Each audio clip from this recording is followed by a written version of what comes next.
सवाल नंबर 2 कहता है आंधी आने के कारण है ना एक पेड़ टूट जाता है और टूटा हुआ भाग जमीन से इस प्रकार मुड़ जाता है कि है ना कि पेड़ जो है जमीन का भाग छूने लगता है और वहाँ पर जमीन के साथ कितना डिग्री कोण बना लेता है, 30 डिग्री कोण बना लेता है।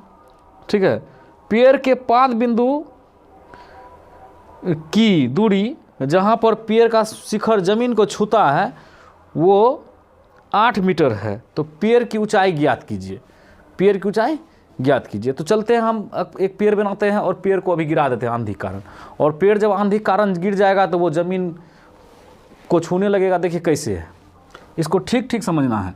चित्र को आप समझ जाएंगे तो सवाल आपको समझ में आ जाएगा, चित्र को अगर आप समझेंगे नहीं, ठीक है, तो आपको सवाल समझ में नहीं आएगा। बहुत ही आसान सवाल है। कहता है कि ये पेड़ है, मान लीजिए ये पेड़ है, ठीक है। पेड़ जो है आंधी आने के कारण क्या हुआ कि ये टूट गया। टूटने के बाद जो है ना, मान लीजिए यहाँ से टूटा और टूटने के बाद ये ज़मीन पर ऐसे गिर गया। देखे होंगे कहीं, है ना, ऐसे पेड़ है और आंधी आया, टूटा, टूटने के बाद ये ज़मीन पर ऐसे गिर गया। ठीक है, गिरने के बाद ये ज़मीन है, ज़मीन पर जहाँ गिरा, ठीक है, पेड़ ऐसे काल्पनिक यहाँ से बना देते हैं, समझिएगा। ठीक है, इस तरह से खड़ा था और वो आंधी आने से क्या हो गया, इधर गिर गया। गिरने के बाद क्या हो गया, ज़मीन से जुड़ गया यहाँ पर, उसका शिखर भाग, उसका ऊंचा वाला है ना छिपा यहाँ गिर जाता है और इसका जहाँ गिरा यहाँ पर ये 30 डिग्री कोण बनाया। कितना डिग्री कोण बनाया, 30 डिग्री कोण बनाया।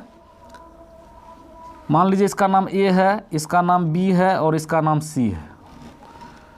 तो सी पर वो छूता है शिखर भाग और 30 डिग्री कोण बनाता है। तो कहता है कि बी से जो है ना, जब सी की दूरी नापे ना, तो मापने के बाद हमको जो 8 मीटर प्राप्त हुआ। कितना प्राप्त हुआ, 8 मीटर दिया हुआ क्वेश्चन में। तो कहता है पेड़ की कुल ऊंचाई ज्ञात करो भाई।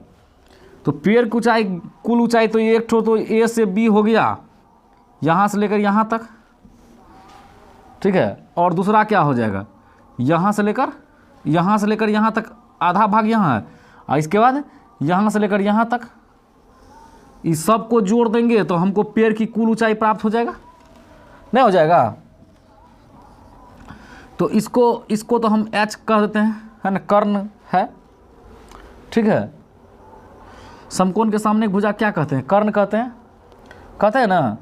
तो इसको आप क्या कीजिए, हाँ, अब हम करेंगे क्या, जिसका नाम ए बी सी, तो इसमें हम लिख सकते हैं समकोण त्रिभुज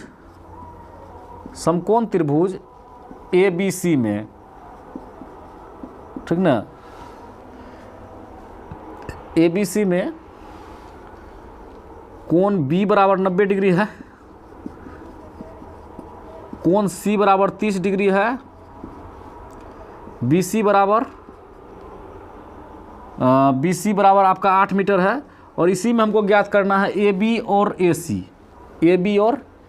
सी। तो ए बी बराबर भी डिब्बा है ना, और ए सी बराबर भी डिब्बा, दोनों जब प्राप्त हो जाएगा तो पेड़ की कुल ऊंचाई ज्ञात हो जाएगी, है ना। ए बी आधा भाग है और ए सी जो है वो आधा भाग है, ठीक है। तो अब लिखेंगे, अब हम क्या करेंगे, यहाँ पर ऐसा फिर सूत्र बैठाएंगे कि हमको जो है क्या हो कि पाइथागोरस का नहीं लेना पड़े, है ना, आसान तरीका से बना लें। तो ये 30 डिग्री है, तो क्या कीजिए, ऐसा सूत्र दिमाग में हटाइए जिसमें कि ये इसके लिए b हो गया, ये p हो गया, ये b है, ये p है। तो p बटे b या b बटे p सूत्र आप दिमाग में हटा लीजिए, कौन सा होता है। तो tan का सूत्र होता है p बटे b, या cot का भी आप लगा सकते हैं। तो tan 30 डिग्री बराबर है ना p बटे b होगा। तो tan 30 का मान होता है 1/√3 होता है, 1/√3 बराबर, ठीक देखिए, p का मान AB है और b का मान BC है। तो 1/√3 बराबर ए बी का मान हमको तो ज्ञात करना है और बी सी का मान 8 है। फिर कोना कोनी गुना कर दीजिए, √3AB हो गया और इधर बराबर में 8 गुना 1 8 हो गया। तो ए बी बराबर क्या हो जाएगा, 8/√3 हो गया, 8/√3 हो गया। तो ये आपको 8/√3 आया, इसको हम यहीं रहने देते हैं 8/√3। ठीक है, अब हमको ए सी ज्ञात करना है। ठीक है, ए सी ज्ञात करने के लिए हम क्या करेंगे, ए सी के लिए ये हो गया बी, ये हो गया एच, तो हम कॉस का सूत्र ले लेते हैं, कॉस 30 डिग्री बराबर है ना B/H। तो ये होता है, ये भी होता है √3/2 होता है कॉस 30 का मान, हम लोग जानते ही हैं। तो B का मान 8 है और H का नाम क्या है, AC नाम है। तो कर लीजिए, √3 को AC से गुना कर दीजिए तो √3AC हो गया और 8 गुना 2 16 हो गया। AC बराबर 16/√3। अब हमको ये आया 16/√3। अब हमको कुल ऊंचाई, पेड़ की कुल ऊंचाई ज्ञात करना है।